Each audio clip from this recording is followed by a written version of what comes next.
राज्यात कायदा आणि सुव्यवस्था कोलमडलेली आहे. फक्त काँग्रेस आमदारांनाच 50 कोटींचं अनुदान देण्याचा निर्णय घेतलेला प्रकार निंदनीय आहे, असे भाजप नेते एम.बी. जिर्ली यांनी सांगितले. शनिवारी बेळगावमध्ये पत्रकारांशी बोलताना ते म्हणाले की काँग्रेस आमदारांनी सरकार विरोधात बोलल्यानंतर उपमुख्यमंत्री डी.के. शिवकुमार यांनी सर्व आमदारांना 50 कोटी अनुदान देण्याचं आश्वासन दिलं होतं. मात्र मुख्यमंत्री सिद्धरामय्या यांनी फक्त काँग्रेस आमदारांनाच हे अनुदान देण्यात येईल असं सांगितल्यामुळे हे अतिशय दुर्दैवी आहे, असंही त्यांनी स्पष्ट केलं. कलबुर्गीमध्ये पोलिसांच्या सुरक्षेत ड्रग माफियांचा राज्य सुरू आहे. तिथे रिपब्लिक ऑफ कलबुर्गी तयार झाला आहे. चलवादी नारायणस्वामी यांच्या चौकशी अहवालावरून मंत्री प्रियांक खरगे काहीच बोलत नाहीत. आरएसएसवर बंदी घालण्याबाबत दिलेली बिनबुडाची वक्तव्य राज्यातील जनतेच्या संतापास कारणीभूत ठरली आहेत, असेही जिल्ली म्हणाले. ವಿಶೇಷವಾಗಿ ಕರ್ನಾಟಕ ರಾಜ್ಯದಲ್ಲಿ ಕಾನೂನು ಸುವ್ಯವಸ್ಥೆ ಹದಗೆಟ್ಟು ಹೋಗಿದೆ.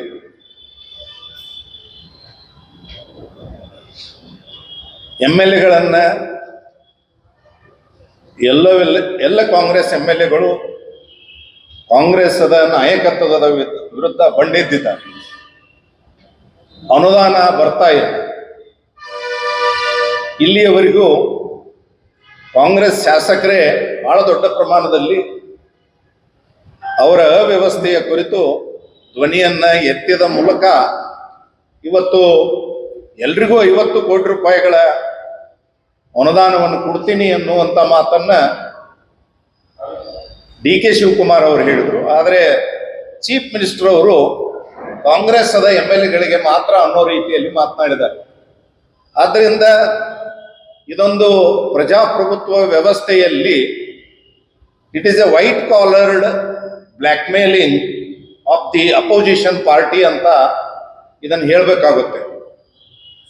Chief minister, deputy chief minister ಇವರು ಇಡೀ ರಾಜ್ಯಕ್ಕೆ ಮುಖ್ಯಮಂತ್ರಿಗಳು ಮತ್ತೆ ಎಲ್ಲ ಜನರನ್ನ ಪ್ರತಿನಿಧಿಸುವಂಥವರು, ಮತ್ತೆ ಸಂಪೂರ್ಣ ಕರ್ನಾಟಕ ರಾಜ್ಯದ ಅಭಿವೃದ್ಧಿ ಆಗಬೇಕು ಅನ್ನುವಂಥ ಚಿಂತನೆಯ ಹಿನ್ನೆಲೆಯಲ್ಲಿ ಕೆಲಸವನ್ನು ಮಾಡುವಂಥದ್ದನ್ನು ಬಿಟ್ಟು ಒಂದು ಕಡೆ ಕಾನೂನಿನ ಸುವ್ಯವಸ್ಥೆ ಹದಗೆಟ್ಟು ಹೋಗಿದೆ, ಎರಡನೇದು ಬೇಕಾಬಿಟ್ಟಿ ಮಾತುಗಳನ್ನ ಕಾಂಗ್ರೆಸ್ ನಾಯಕರಿಗೆ ಮಾತನಾಡ್ತಾ ಇದ್ದಾರೆ, ಮೂರನೇದಾಗಿ ಈ ರೀತಿಯಾಗಿ ಅನುದಾನಗಳನ್ನು ಕೊಟ್ಟು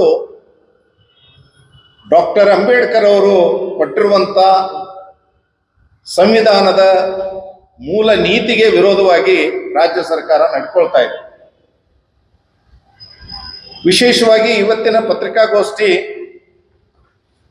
ಕಾಂಗ್ರೆಸ್ ಸಚಿವ ಪ್ರಿಯಾಂಕ ಖರ್ಗೆ ಕುರಿತು ಕೆಲವೊಂದು ವಿಚಾರಗಳನ್ನ ತಮ್ಮ ಗಮನಕ್ಕೆ ತರಲಿಕ್ಕೆ ಇಚ್ಛೆ ಪಡ್ತಾ ಇದ್ದೇನೆ. ಬಹುತೇಕ ಇವತ್ತು Kalaburagi it has become a republic of Kalaburagi ಅನ್ನೋ ರೀತಿಯಲ್ಲಿ ಸಂಪೂರ್ಣ ಕಾನೂನು ಸುವ್ಯವಸ್ಥೆ ಹದಗೆಟ್ಟು ಹೋಗಿದೆ ಆ ಜಿಲ್ಲೆಯಲ್ಲಿ. ಅದಲ್ಲದೆ ಡ್ರಗ್ ಮಾಫಿಯಾಗಳು ಸ್ವಚ್ಛಂದವಾಗಿ ಯಾವುದೇ ಕಾನೂನಿನ ಅಡೆತಡೆ ಇಲ್ಲದೆ ಇಡೀ ರಾಜ್ಯದಲ್ಲಿ ಅವರ ಮುಖಾಂತರ ನಡೀತಾ ಇದೆ ಅನ್ನುವಂಥ ಒಂದು ಗುಮಾನಿಯನ್ನು ಸಹ ನಾವು ಕೇಳ್ತಾ ಇದ್ದೀವಿ. ಯಾವ ಪ್ರಿಯಾಂಕ ಖರ್ಗೆ ಮತ್ತು ಶಾಸಕ ಅಲ್ಲಮ ಪ್ರಭು ಪಾಟೀಲ್ ಅವರ ಆಪ್ತ ಕಲಬುರ್ಗಿ ದಕ್ಷಿಣ ಬ್ಲಾಕ್ ಕಾಂಗ್ರೆಸ್ ಅಧ್ಯಕ್ಷ ಲಿಂಗರಾಜ್ ಕನ್ನಿ ಬಂಧನವನ್ನ ಮುಂಬೈ ಪೊಲೀಸರು ಮಾಡಿದ ನಂತರವೂ ಸಹ ಅದರ ಬಗ್ಗೆ ಕರ್ನಾಟಕ ರಾಜ್ಯ ಸರ್ಕಾರ ಚಕಾರಿ ಎತ್ತದೇ ಇರುವಂಥದ್ದು ಒಂದು ಬಹಳ ದೊಡ್ಡ ವಿಪರ್ಯಾಸದ ಸಂಗತಿ. ಇವತ್ತು ಹೈಸ್ಕೂಲ್ ಆಗಿರ್ಬೋದು, PU ಕಾಲೇಜುಗಳಾಗಿರ್ಬೋದು, ಡಿಗ್ರಿ ಕಾಲೇಜುಗಳಾಗಿರ್ಬೋದು, ಎಲ್ಲ ಶಿಕ್ಷಣ ಸಂಸ್ಥೆಗಳ ಆವರಣಗಳಲ್ಲಿ ಈ ಡ್ರಗ್ಸ್ಗಳನ್ನು ವ್ಯವಸ್ಥಿತವಾಗಿ ಹಂಚ್ತಾ ಇರುವಂಥ ಹಲವಾರು ಪ್ರಕರಣಗಳು ಬೆಳಕಿಗೆ ಬರ್ತಾ ಇರುವಂಥದ್ದು ಎಲ್ಲ ತಂದೆ ತಾಯಿಗಳಿಗೆ ಮತ್ತು ರಾಜ್ಯದ ಜನತೆಗೆ ಮಕ್ಕಳ ಭವಿಷ್ಯದ ಬಗ್ಗೆ ಒಂದು ಅನಾಥ ಪ್ರಜ್ಞೆ ಕಾಡ್ತಾ ಇದೆ. ಅದಲ್ಲದೆ 2-3 ತಿಂಗಳ ಹಿಂದೆ ಡ್ರಗ್ಸ್ ವಶಕ್ಕೆ ಅವರನ್ನು ಪಡೆಯಲಾಗಿತ್ತು. ಆಗಲೂ ಕೂಡ ಅವರ ಮೇಲೆ ಏನೂ ಕ್ರಮ ಕಾನೂನಿನ ಪ್ರಕಾರ ಆಗಲಿಲ್ಲ. ಆದ್ದರಿಂದ ಇವತ್ತು ನಾವು ನೇರವಾಗಿ ಒಂದು ವಿಚಾರವನ್ನು ಹೇಳಲಿಕ್ಕೆ ಇಚ್ಛಪಡ್ತಾ ಇದ್ದೇವೆ. ಕರ್ನಾಟಕ ಡ್ರಗ್ಸ್ ಮಾಫಿಯಾದ ರೂವಾರಿ ಪ್ರಿಯಾಂಕಾ ಖರ್ಗೆ ಅವರೇನೋ ಅನ್ನೋ ರೀತಿಯಲ್ಲಿ ಅವರು ವರ್ತನೆ ಮಾಡ್ತಾ ಇದ್ದಾರೆ. ಆದ್ದರಿಂದ ರಾಜ್ಯ ಸರ್ಕಾರ ಈ ಕಡೆಗೆ ಗಮನವನ್ನು ಹರಿಸಬೇಕು. ನಿಮ್ಮೆಲ್ಲರಿಗೂ ಗೊತ್ತಿರೋ ಹಾಗೆ KIDB ಬೆಂಗಳೂರಲ್ಲಿ ಸಿದ್ಧಾರ್ಥ ವಿಹಾರ ಟ್ರಸ್ಟ್ದ ಮುಖಾಂತರ ನೂರಾರು ಕೋಟಿ ರೂಪಾಯಿಗಳ ಬೆಲೆ ಬಾಳುವ ಆಸ್ತಿಯನ್ನ ತಮ್ಮ ಟ್ರಸ್ಟ್ಗೆ, ವಿಹಾರ ಟ್ರಸ್ಟ್ಗೆ ತೆಗೆದುಕೊಂಡಿದ್ರು. ನಮ್ಮ ಛಲವಾದಿ ನಾರಾಯಣ ಸ್ವಾಮಿ ಅವರು ವಿಧಾನ ಪರಿಷತ್ತದಲ್ಲಿ ಫ್ಲೋರ್ ಮೇಲೆ ಮತ್ತು ಹೊರಗಡೆ ಇದರ ಬಗ್ಗೆ, ಈ ಒಂದು ಪ್ರಕರಣದ ಬಗ್ಗೆ ಬಹಳ ದೊಡ್ಡದಾದಂಥ ಹೋರಾಟವನ್ನು ಮಾಡಿದಾಗ he has returned that particular property to government ಅನ್ನುವಂಥ ಒಂದು ರಿಪೋರ್ಟ್ ಇದೆ. ಅಂತ ಹೇಳಿದ್ರೆ ಮೂಡಾದಲ್ಲಿಯೂ ಸನ್ಮಾನ್ಯ ಸಿದ್ದರಾಮಯ್ಯನವರು ನನಗೇನು ಆಗೇ ಇಲ್ಲ, ನಾನು ಏನು ಮಾಡೇ ಇಲ್ಲ, ನಮ್ಮದೇನು ತಪ್ಪೇ ಇಲ್ಲ, ನನಗೆ 17 ಕೋಟಿ ರೂಪಾಯಿ ಸರ್ಕಾರ ಕೊಡಬೇಕು ಅನ್ನುವಂಥದ್ದು ಮೊದಲನೇ ಹಂತದಲ್ಲಿ. ಎರಡನೇ ಹಂತದಲ್ಲಿ ಇನ್ವೆಸ್ಟಿಗೇಷನ್ ಸ್ಟಾರ್ಟ್ ಆದ ಕೂಡಲೇ ನಮ್ಮ ಎಲ್ಲ ಆಸ್ತಿಗಳನ್ನ ಮೂಡಾದಿಂದ ಬಂದಿರುವಂಥದ್ದನ್ನ ತಿರುಗಿ ಕೊಡ್ತೇವೆ ಅನ್ನುವಂಥದ್ದು. ಅದೇ ರೀತಿಯಾಗಿ ಪ್ರಿಯಾಂಕಾ ಖರ್ಗೆ ಅವರು ಸಹ ಈ ಒಂದು ಛಲವಾದಿ ನಾರಾಯಣ ಸ್ವಾಮಿ ಅವರ ಒಂದು ವ್ಯವಸ್ಥಿತವಾದಂಥ ಇನ್ವೆಸ್ಟಿಗೇಟಿವ್ ರಿಪೋರ್ಟ್ ಅನ್ನು ಹೊರಗೆ ತಂದಾಗ ಆ ಪ್ರಾಪರ್ಟಿಯನ್ನು ತಿರುಗಿ ಕೊಡ್ತಾ ಇರುವಂಥದ್ದು. ಇದು ಏನು ತೋರಿಸ್ತಾ ಇದೆ ಅಂತ ಹೇಳಿದ್ರೆ, you are all hypocritic politicians deceiving the people of Karnataka in the name of caste, in the name of your father. ಆದ್ದರಿಂದ ಪದೇ ಪದೇ ನಾನು RSS ಅನ್ನ ಬ್ಯಾನ್ ಮಾಡ್ತೀನಿ, ನಮ್ಮ ಸರ್ಕಾರ ಬಂದರೆ ಬ್ಯಾನ್ ಮಾಡ್ತೀನಿ. ನಿಮ್ಮ ಸರ್ಕಾರ ಇಡೀ ರಾಷ್ಟ್ರದಲ್ಲಿ ಮೂಲ ಗುಂಪಾಗಿದೆ ಸರ್, ಮೈಕ್ರೋಸ್ಕೋಪಿಕ್ ಇದು ಹಿಡ್ಕೊಂಡು ಹುಡುಕಾಡಬೇಕಾಗಿದೆ ಕಾಂಗ್ರೆಸ್ ಅನ್ನ.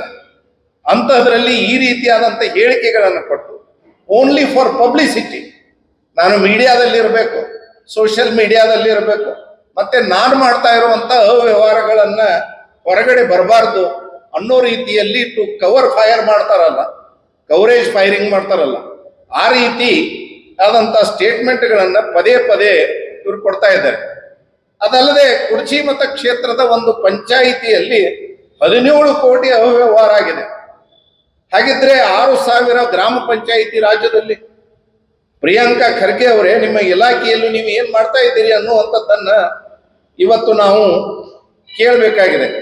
ಬಹಳ ದೊಡ್ಡ ಒಂದು ದುರಂತ ಅಂತ ಹೇಳಿದ್ರೆ, ಗ್ರಾಮೀಣಾಭಿವೃದ್ಧಿ ಇಲಾಖೆಯಲ್ಲಿ ಯಾವ ರೀತಿ ಭ್ರಷ್ಟಾಚಾರ ನಡೀತಿದೆ ಅಂತ ಹೇಳಿದ್ರೆ, ಪಂಚಾಯಿತಿಯಲ್ಲಿ 20 ರಿಂದ 30 ಜನ ಕಾರ್ಮಿಕರನ್ನ ದಿನ ನೇಮಿಸಿ, ಪಂಚಾಯಿತಿಯ 50 ರಿಂದ 10 ಕಾಮಗಾರಿಗಳ ಮೇಲೆ ನೇಮಿಸಿದ್ದ ಕಾರ್ಮಿಕರನ್ನ ನಿಲ್ಲಿಸಿ ಫೋಟೋ ತೆಗೆದುಕೊಳ್ತಾ ಇದ್ದಾರೆ.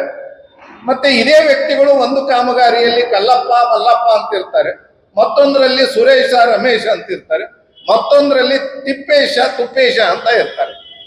ಈ ರೀತಿಯಾದಂಥ on record black on record ಭ್ರಷ್ಟಾಚಾರ, ಕರಪ್ಷನ್ ಮಾಡೋದ್ರ ಮುಖಾಂತರ ಯಾವ ಮೂಲ ಉದ್ದೇಶಗಳನ್ನಿಟ್ಟುಕೊಂಡು ಈ ಯೋಜನೆಗಳನ್ನ ಬಡವರಿಗೆ ತಲುಪಬೇಕು ಅನ್ನುವಂಥದ್ದನ್ನು ಮಾಡಿದರಲ್ಲಿಯೂ ಸಹ ಈವನ್ ಆನ್ ಡಿಜಿಟಲ್ ಸಿಸ್ಟಮದ ಮುಖಾಂತರನು ಈ ಒಂದು ವಿಚಾರವನ್ನು ಮಾಡ್ತಾ ಇರುವಂಥದ್ದು ಆಗ್ತಾ ಇದೆ. ಅದಲ್ಲದೆ ಇನ್ನೊಂದು ವಿಚಾರ ನಿಮ್ಮ ಗಮನಕ್ಕೆ ತರಲಿಕ್ಕೆ ಇಚ್ಛಪಡ್ತಾ ಇದ್ದೇನೆ. PWD ಇಲಾಖೆಯಿಂದ ಕಾಮಗಾರಿ ಆಗಿರುತ್ತೆ, ಅದೇ ಸೇಮ್ ಕಾಮಗಾರಿಯನ್ನ, ಸೇಮ್ ವರ್ಕ್ ಅನ್ನ ನರೇಗಾದಲ್ಲಿ ತಗೊಳ್ತಾರೆ. PWDಯಲ್ಲಿಯೂ ಖರ್ಚು ಹಾಕ್ತಾರೆ, ನರೇಗಾದಲ್ಲಿಯೂ ಹಾಕ್ತಾರೆ. Work is one and the same. ಈ ರೀತಿಯಾದಂಥ ಹಲವಾರು ಪ್ರಕರಣಗಳನ್ನ ಸರ್ಕಾರದ ಗಮನಕ್ಕೆ ನಾವು ತರುವಂತ ಒಂದು ವ್ಯವಸ್ಥೆಯನ್ನ ಈಗಾಗಲೇ ಮಾಡಿದ್ದೀವಿ. ಈವನ್ ಗೂಗಲ್ ಫೋಟೋಗಳನ್ನು ತೆಗೆದುಕೊಂಡು, ಈಗೆಲ್ಲ ನಿಮ್ಗೆ ಗೊತ್ತು, 2-3 ಹಂತದಲ್ಲಿ ಒಂದು ಕಾಮಗಾರಿ ಪ್ರಾರಂಭವಾದ ಕೂಡಲೇ ಫೋಟೋ ಬಿಡಬೇಕಾಗುತ್ತೆ, ಎರಡನೇದ್ದು ಪ್ರಗತಿಯ ಬಗ್ಗೆ ಬಿಡಬೇಕಾಗುತ್ತೆ, ಮೂರನೇದ್ದು ಕಂಪ್ಲೀಷನ್ ಆದ ನಂತರ ಬಿಡಬೇಕಾಗುತ್ತೆ. ಆದರೆ ಈ ಮೂರುಗಳನ್ನು ಸಹ ಹೈಜಾಕ್ ಮಾಡಿ digitally they are uploading, Google ಫೋಟೋಗಳನ್ನು ಅಪ್ಲೋಡ್ ಮಾಡ್ತಾ ಇದ್ದಾರೆ. ಈ ರೀತಿಯಾಗಿ ಹಣವನ್ನ ಹೇಗೆ ತೆಗಿಬೇಕು ಅನ್ನುವಂಥದ್ದು, ನಿತ್ಯ ಭ್ರಷ್ಟಾಚಾರವನ್ನ ಪೂಜಿಸುವಂತ ಒಂದು ಸರ್ಕಾರ ಇವತ್ತು ನಡೀತಾ ಇದೆ. ಪ್ರಿಯಾಂಕಾ ಖರ್ಗೆ ಅವರು ಬಾಯಿ ಬಿಟ್ರೆ ಅಂತಾರಾಷ್ಟ್ರೀಯ ಸುದ್ದಿ ಬಗ್ಗೆ ಮಾತನಾಡ್ತಾರೆ. What moral right he has got to speak about RSS ಶತಾಬ್ದಿಯನ್ನು ಆಚರಣೆ ಮಾಡ್ಕೊಳ್ತಾ ಇದೆ. ಪಂಡಿತ್ ನೆಹರು ಅವರ ಕಾಲದಿಂದಲೂ ಇದನ್ನು ಬ್ಯಾನ್ ಮಾಡ್ಲಿಕ್ಕಾಗಿಲ್ಲ. ಇವು ಯಾವ ಗಿಡದ ತಪ್ಪಲು ಅಂತ ನಾನು ಕೇಳಲಿಕ್ಕೆ ಇಚ್ಛಪಡ್ತಾ ಇದ್ದೇನೆ. ಅದೊಂದು ಸಾಂಸ್ಕೃತಿಕ ಭಾರತೀಯ ಸಂಸ್ಕೃತಿಯನ್ನ ಬಿಂಬಿಸುವಂತ ಒಂದು ಅದ್ಭುತವಾದಂತ ಸಂಘಟನೆ. ತನ್ನದೇ ನಿಟ್ಟಿನಲ್ಲಿ ಹಲವಾರು ಚಿಂತನೆಗಳನ್ನು ಇಟ್ಟುಕೊಂಡು ದೇಶದ ಹಿಂದೂಗಳ ಬಗ್ಗೆ ಕೆಲಸ ಮಾಡ್ತಾ ಇರುವಂತ RSS ಅನ್ನು ಬ್ಯಾನ್ ಮಾಡ್ತೇನೆ ಅನ್ನುವಂತ ಮಾತನ್ನು ಹೇಳ್ತಾ ಇರುವಂತದ್ದು ಅವರ ಮಂಡ ಧೈರ್ಯಕ್ಕೆ ನಾವು ಮೆಚ್ಚಬೇಕಾಗುತ್ತೆ. ಆದ್ರಿಂದ ಪ್ರಿಯಾಂಕಾ ಖರ್ಗೆ ಅವರೇ, ನೀವು ITBT ಮಿನಿಸ್ಟರ್ ಹೌದು, ಆದ್ರೆ ITBT ಮಿನಿಸ್ಟರ್ ಆಗಿಯೂ ಸಹ ಕರ್ನಾಟಕದ ಟೊಯಾಟಾ ಎಲೆಕ್ಟ್ರಿಕಲ್ ಕಾರ್ ಸುಮಾರು 25,000 ಕೋಟಿ the same unit has been shifted to Maharashtra. ಈ ಕಂಪನಿಯಿಂದ ಸುಮಾರು 30,000 ಜನರಿಗೆ ಕೆಲಸ ಸಿಗ್ತಾ ಇತ್ತು, ಅದು ಶಿಫ್ಟ್ ಆಗಿದೆ. ಇನ್ಫೋಸಿಸ್ ಇನ್ಸ್ಟಿಟ್ಯೂಷನ್ ದಿಂದ, Infosys is a very globally acclaimed company. It has started its new branch at ಹೈದರಾಬಾದ್ಗೆ ಶಿಫ್ಟ್ ಆಯಿತು. ಅಲ್ಲೂ ಸಹ ಸುಮಾರು ಒಂದು 5,000 ಜನರಿಗೆ ಕೆಲಸ ಸಿಗ್ತಾ ಇತ್ತು. ಅದೇ ರೀತಿ Apple Foxconn branch shifted to Tamil Nadu. ಖ್ಯಾತ ಉದ್ಯಮಿ ಮೋಹನ್ ದಾಸ್ ಪೈ ಅವರು ಕರ್ನಾಟಕ ಸರ್ಕಾರದ ಕೈಗಾರಿಕಾ ನೀತಿಗಳ ಬಗ್ಗೆ ಬಹಳ ಅವಹೇಳನಕಾರಿಯಾದಂತಹ ವಿಚಾರಗಳನ್ನ ಬಹಿರಂಗ ಪಡಿಸಿದ್ದಾರೆ. ಅದೇ ಪ್ರಕಾರ ಸೆಮಿಕಂಡಕ್ಟರ್ ಬಗ್ಗೆ, semiconductor is such a great industry, it is taking the attention of the entired global system of technology and industries. ಅಂತ ಸೆಮಿಕಂಡಕ್ಟರ್ದು ಒಂದೂ ಸಹ ಬೆಳಗಾವಿಗೆ ಬರದೇ ಇರೋ ರೀತಿಯಲ್ಲಿ ನಿಮ್ಮ ಕೆಲಸ ಕಾರ್ಯಗಳು ನಡೀತಾ ಇರುವಂಥದ್ದು ಕರ್ನಾಟಕ ರಾಜ್ಯ ಜನ ನೋಡ್ತಾ ಇದ್ದಾರೆ. ಆದ್ದರಿಂದ ನಾನು ಕರ್ನಾಟಕ ರಾಜ್ಯ ಸರ್ಕಾರದ ನೇತೃತ್ವಕ್ಕೆ, CM ಅವರಿಗೆ ಅಪೀಲ್ ಮಾಡ್ತಾ ಇದ್ದೇನೆ, take necessary action against all these things, even against Priyanka Kharge ಅವರ ಬಗ್ಗೆ ಈ ಮಾತನ್ನು ಹೇಳಲಿಕ್ಕೆ ಇಚ್ಛಪಡ್ತಾ ಇದ್ದೇನೆ. या पत्रकार परिषदेला बेळगाव ग्रामीण जिल्हाध्यक्ष सुभाष पाटील, शहराध्यक्ष गीता सुतार, नगरसेवक राजशेखर डोनी, मल्लिकार्जुन मादमन्नवर तसेच इतर पदाधिकारी उपस्थित होते. विनोद कोलकार, KMM मराठी, बेळगाव.